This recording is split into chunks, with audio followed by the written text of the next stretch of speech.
व्यासं वसिष्ठनप्तारं शक्तै पौत्रमकल्मषम्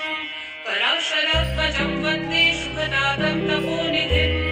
व्यासाय विष्णुरूपाय व्यासरूपाय विष्णवे नमो वै ब्रह्मनिधये वासिष्ठाय नमो नमः अविकाराय शुद्धाय नित्याय परमात्मने सदैकरूपरूपाय विष्णवे सर्वजिष्णवे यस्य स्मरणमात्रेण जन्म संसारबन्धनात् विमुच्यते नमस्तस्मै विष्णवे प्रभविष्णवे ॐ नमो विष्णवे प्रभविष्णवे श्रीवैशम्पायन उवाच श्रुत्वा धर्मान् शेषेण पावनानि च सर्वशः युधिष्ठिरः शान्तनवं पुनरेवाभ्यभाषत युधिष्ठिर उवाच किमेकं दैवतं लोके किं वाप्येकं परायणं स्तुवन्तः कं कमर्चन्तः प्राप्नुयुर्मानवा शुभम् को धर्मः सर्वधर्माणां भवतः परमो मतः किं च बन्धुच्यते जन्तुर्जन्म संसारबन्धनात् श्रीभीष्म उवाच जगत्प्रभुं देवदेवम् अनन्तं पुरुषोत्तमम् स्तुवन्नाम सहस्रेण पुरुषस्तततोत्थितः तमेव चार्चयन् नित्यं भक्त्या पुरुषम् अव्ययम् ध्यायन् स्तुवन्नमस्यं च यजमानस्तमेव च अनादिनिधनं विष्णुं सर्वलोकमहेश्वरम् लोकाध्यक्षं स्तुवन्नित्यं सर्वदुःखातिको भवेत् ब्रह्मण्यं सर्वधर्मज्ञं लोकानां कीर्तिवर्धनम् लोकनाथं महद्भूतं सर्वभूतभवोद्भवम् एषमे सर्वधर्माणां ब्रह्मोऽधिगतमो मतः यद्भक्त्या पुण्डरीकाक्षं सवैर्वज्रैर्नरः सदा परमं यो महत्तेजः परमं यो महत्तपः परमं यो महद्ब्रह्म परमं यः परायणम्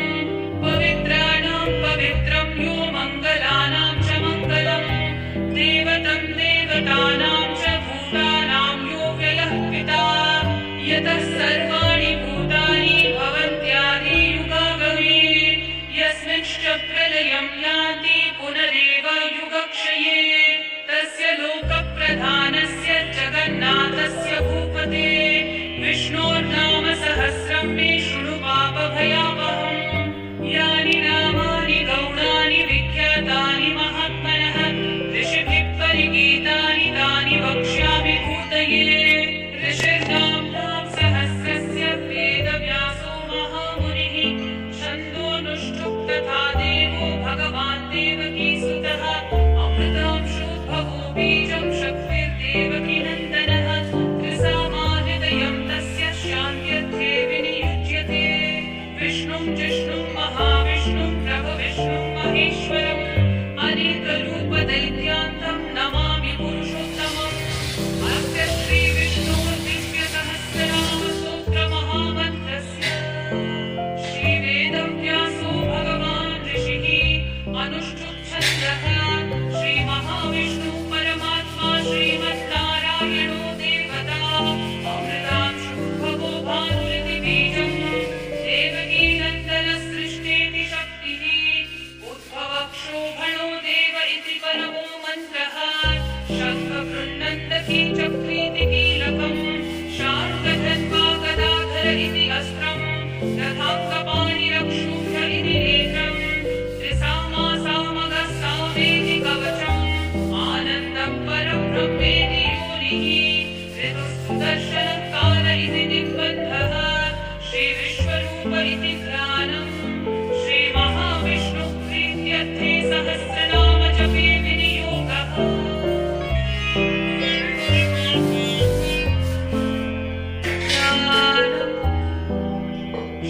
क्षीरोधन्वत्प्रदेशे शुचिमणिविलसत्सैकते मौक्तिकानां मालाभक्तासनस्तस्फटिकमणिनिभैर्मौक्तिकैर्मण्डिताङ्गः शुभ्रैरभ्रैरतभ्रैरुपरि विरचितैरुक्तपीयूषवर्षैः आनन्देन पुनीयादरिनलिनगदा शङ्खपाणिर्मुकुन्दः पुष्पादौ यस्य नाभिर्वियदसुरनिलश्चन्द्रसूर्यौ च नेत्रे कर्णावाशशिरौ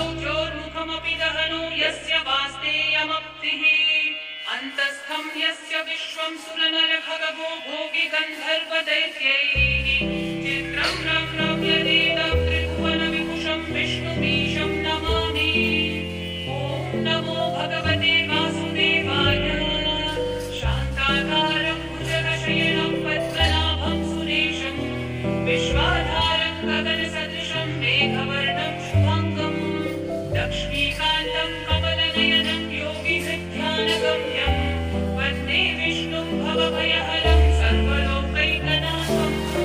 श्रीमश्यामं पीतकौशेयवासं श्रीवत्साङ्गं कौस्तुभोद्भासिताङ्गं पुण्यो वेदं पुण्डरीकायदाक्षं विष्णुं वन्दे सर्वलोकैकनाथम्। नमः समस्तभूतानामादिभूताय भूभृते अनेकरूपरूपाय विष्णवे प्रभविष्णवे सशङ्खचक्रं सकिरीटकुण्डलं सपीतवस्त्रं सरसीरुहेक्षणं सहारवक्षस्थलशोभिकौस्तुभं नमामि विष्णुं शिरसा चतुर्भुजं। छायायां पारिजातस्य हेमसिंहासनोपरि आसीनमम्बुदश्याममायताक्षम् अलङ्कृतं चन्द्राननं चतुर्बाहुं श्रीवत्साङ्कितवक्षसं रुक्मिणी सत्यभामाभ्यां सहितं कृष्णमाश्रये। विश्वं विष्णुर्गतविकारो भूतभव्यभवत्प्रभो भूतभृद्भावो भूतात्मा भूतभावनः भूतात्मा परमात्मा च भूतानां परमागतिः अव्ययः पुरुषस्साक्षी क्षेत्रज्ञोऽक्षरमेव च योगो योगविदां नीता प्रधानपुरुषेश्वरः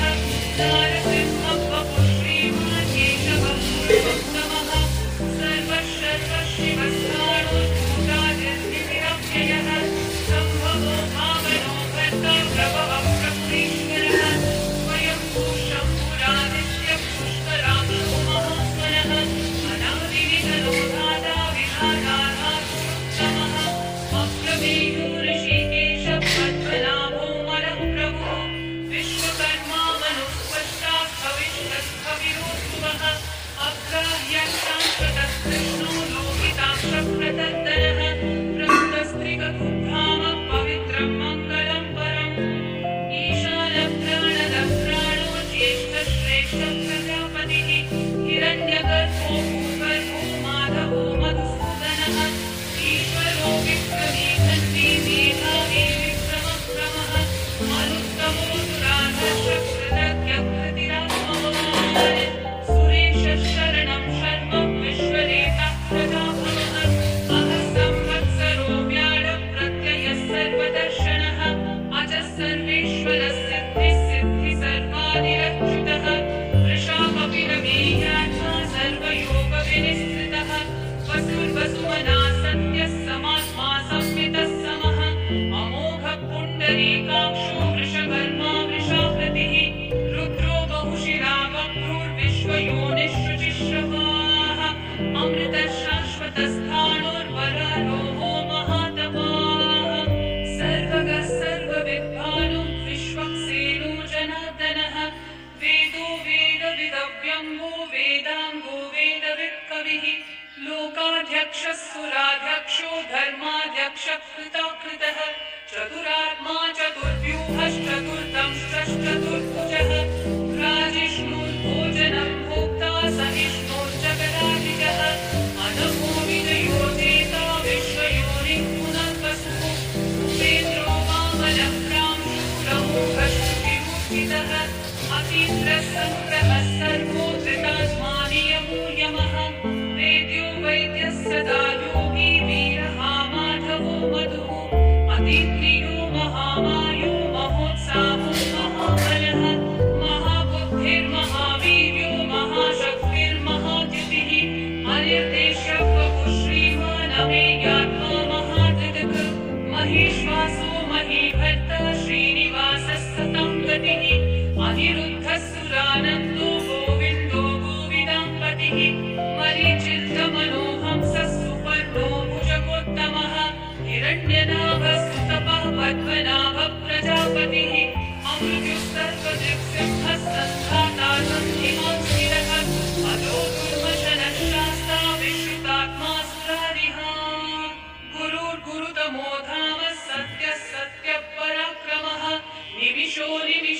सद्विवाचस्पतिरुदारधीः अग्रणी ब्राह्मणी श्रीमान् न्यायो नेता समीरणः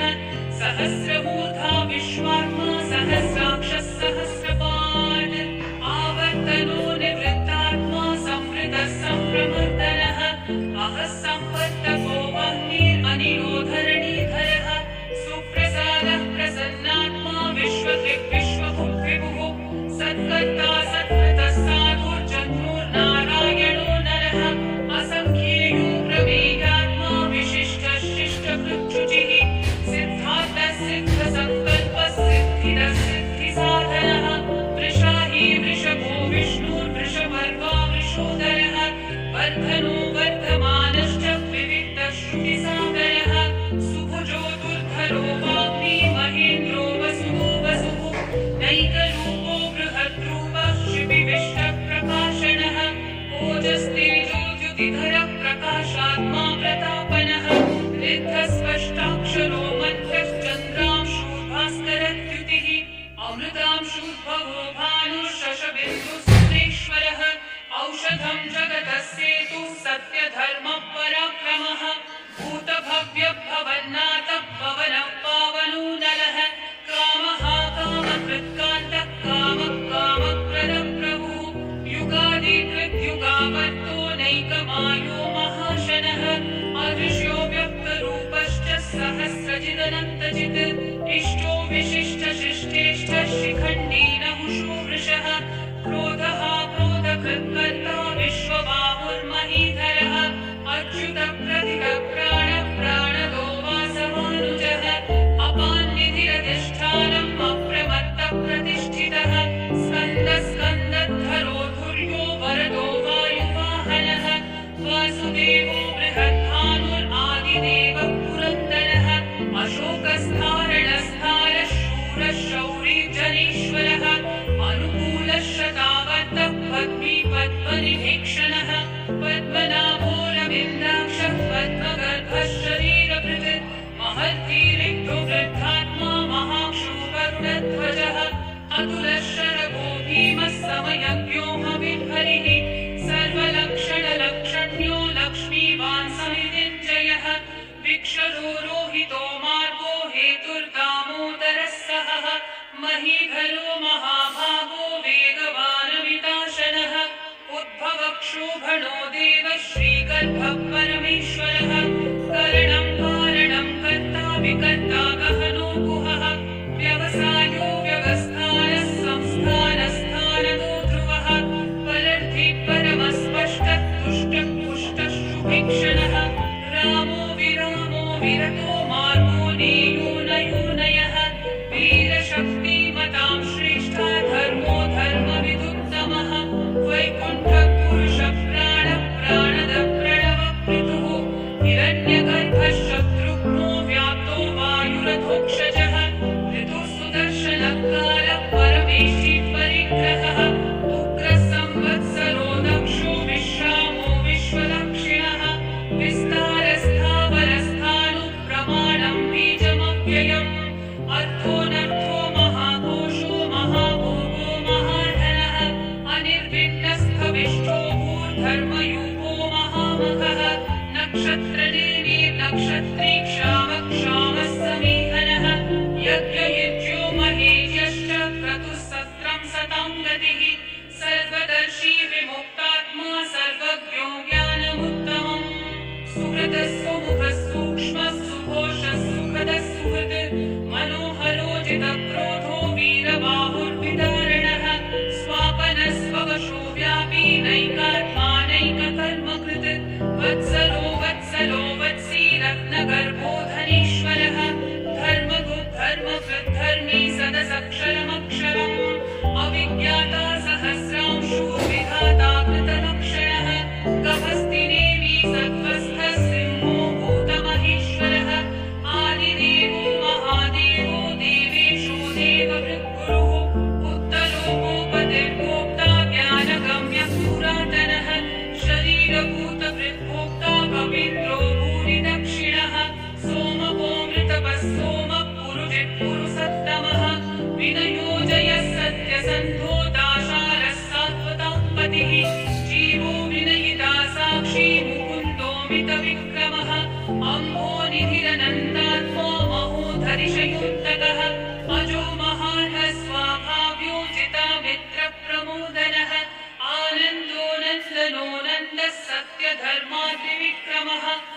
महर्षि कपिलाचार्य कृतज्ञो मेदिनीपतिः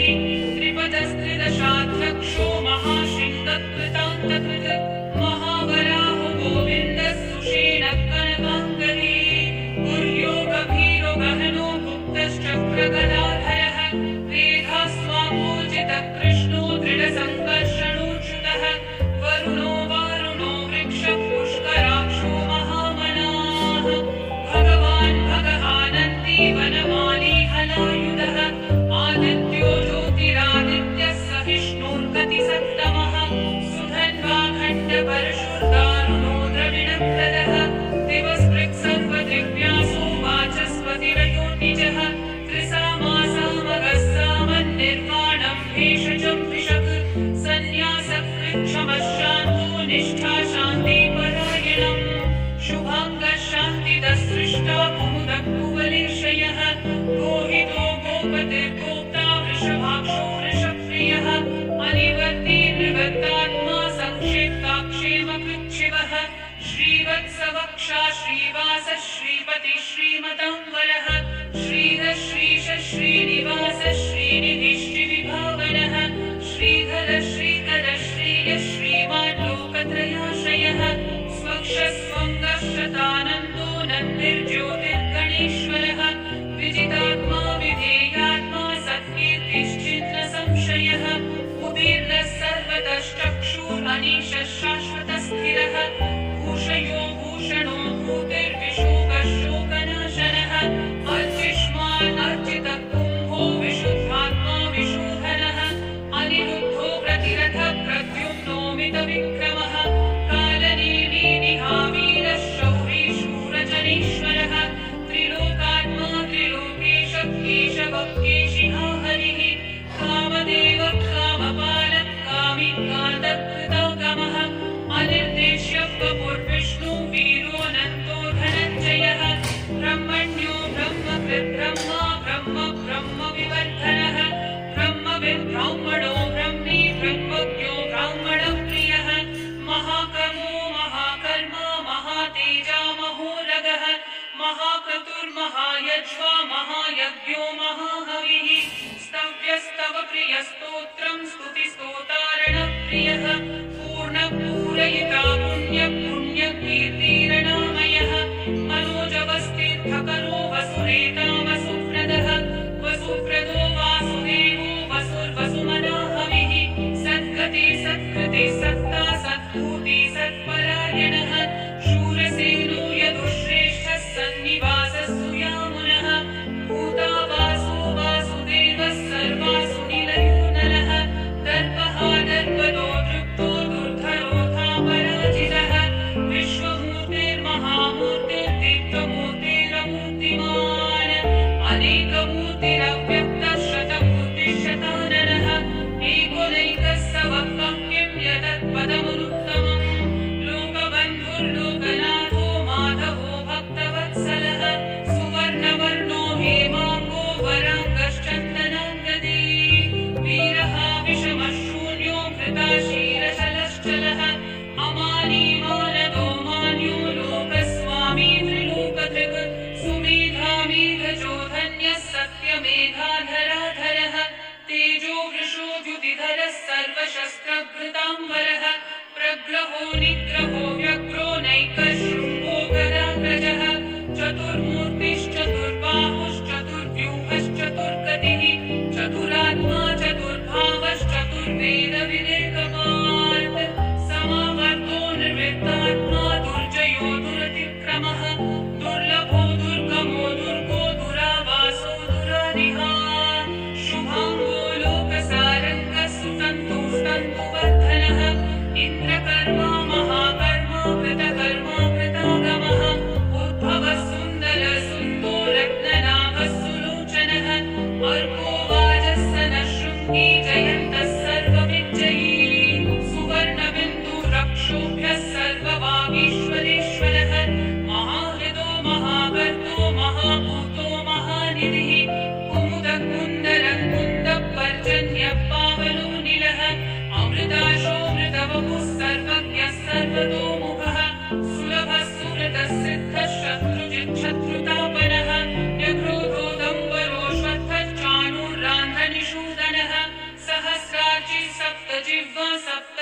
सप्तवाहनः अमूर्तेरनघोचिन्त्यो भयकृद्भयनाशनः अनुर्बृहत्कृशस्थूलो गुणवृन्निर्गुणो महान् अधृतस्वधृतस्वास्य प्राग्वंशो वंशवर्धनः भारभृत्कथितो योगी योगीशः सर्वकामदः आश्रमश्रवणश्रामः सुवर्णो वायुवाहनः धनुर्वेदो दण्डो दमयिता दमः अपराजितः सर्वसहो नियन्ता नियमो यमः सत्त्ववान् सात्विकः सत्यः सत्यधर्मपरायणः अभिप्रायप्रियारूढः प्रियकृद्विवर्धनः विहाय सगतिर्ज्योतिःसुरचिर्भूतभुग्विभुः रविर्विरोचनः सूर्यः सविता रविलोचनः अनन्तो हुतभुग्भोक्ता सुखदो नैकजोग्रजः अनिर्विण्णः सदा महर्षि लोकाधिष्ठानमद्भुतः सनातनतमः कपिलः कपिलव्ययः स्वस्तिदः स्वस्तिकृत् स्वस्ति स्वस्ति स्वस्ति दक्षिणः अरौद्रकुण्डली चक्री विक्रम योजितशासनः शब्दादिकः शब्दसः शिशिरः शर्वरीकरः अक्रूरः पेशलो दक्षो दक्षिणक्षमिनाम्बरः विद्वत्तमो वीतभयः पुण्यश्रवणकीर्तनः उद्धारणो दुष्कृतिः पुण्यो दुःस्वप्ननाशनः वीरः रक्षणः सन्तो जीवनं पर्यवस्थितः अनन्तरूपोऽनन्तश्रीर्जितमन्युर्भयावहः चतुर्दशो गभीरात्मा विदिशो व्यादिशो दिशः अनादिर्भूर्भुवो लक्ष्मी सुविरो रुचिराङ्गदः जननो जनजन्मादि भीमो भीमपराक्रमः आधारनिलयो धाता पुष्पहासप्रजाकरः ऊर्ध्वगः सत्पथाचारः प्राणदः प्रणवपणः प्रमाणं प्राणनिलयं प्राणभृत्प्राणजीवनः तत्त्वं तत्त्वविदेकात्मा जन्म मृत्युजरातिगः भूर्भुवः स्वस्तरुस्तारः सविता प्रपितामहः यज्ञो यज्ञपतिर्यज्वा यज्ञागो यज्ञवाहनः यज्ञभृद्यज्ञभृद्यज्ञी यज्ञसाधनः यज्ञातकृत्यज्ञगुह्यामन्नमन्नादयेव च आत्मयोनिः स्वयं जातो वैखानः सामगायनः देवकीनन्दनः सृष्टाशितीशः पापनाशनः शङ्खवृन्नन्दकी चक्री शार्ङ्गधन्वा गदाधरः रथाङ्गपाणिरक्षोभ्यः सर्वप्रहरणायुधः सर्वप्रहरणायुध ॐ नम इति वरमाली गदीशार्ङ्गी शङ्खी चक्री च नन्दकी श्रीमान्नारायणो विष्णुर्वासुदेवो विरक्षतु वनमाली गदीशार्ङ्गी शङ्खी चक्री च नन्दकी श्रीमान्नारायणो विष्णुर्वासुदेवो विरक्षतु वनमाली गदीशार्ङ्गी शङ्खी चक्री च नन्दकी श्रीमान्नारायणो विष्णुर्वासुदेवो विरक्षतु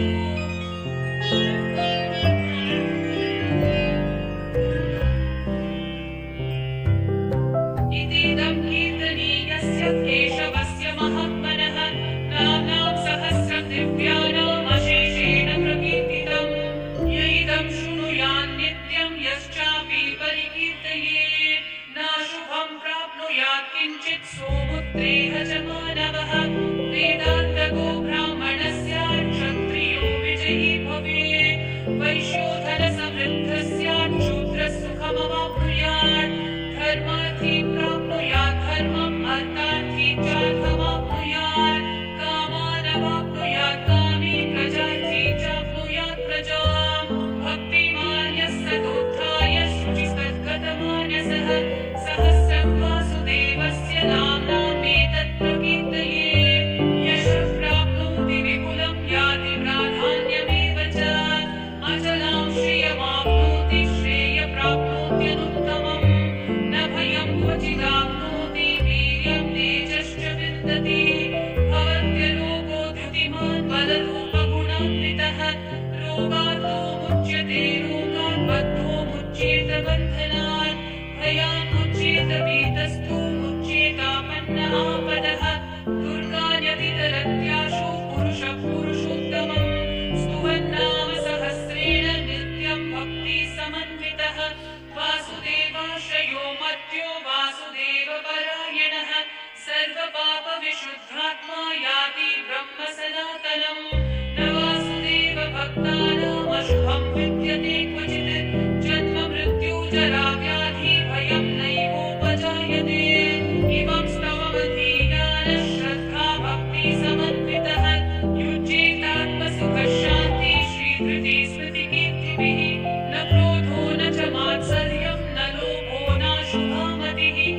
केवलं धृतिः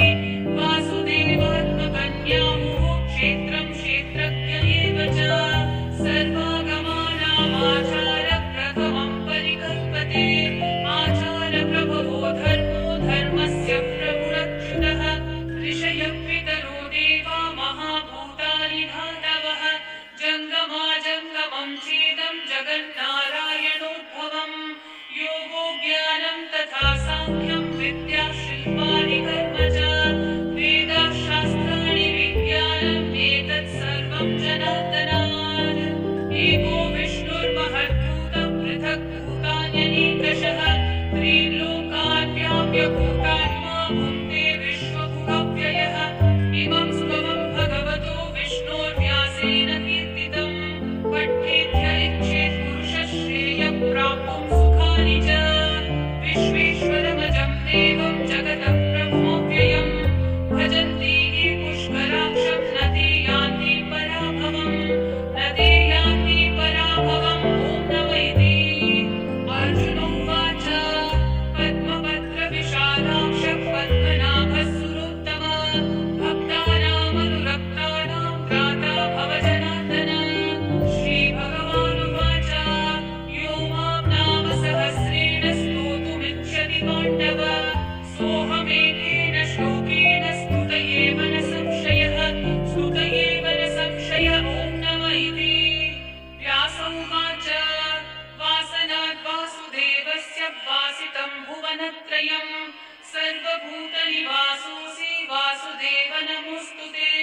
श्रीवासुदेव नमोऽस्तु ॐ नमः इति पार्वती उवाच केनोपायेन लघुना विष्णोर्नाम सहस्रकं पठ्यते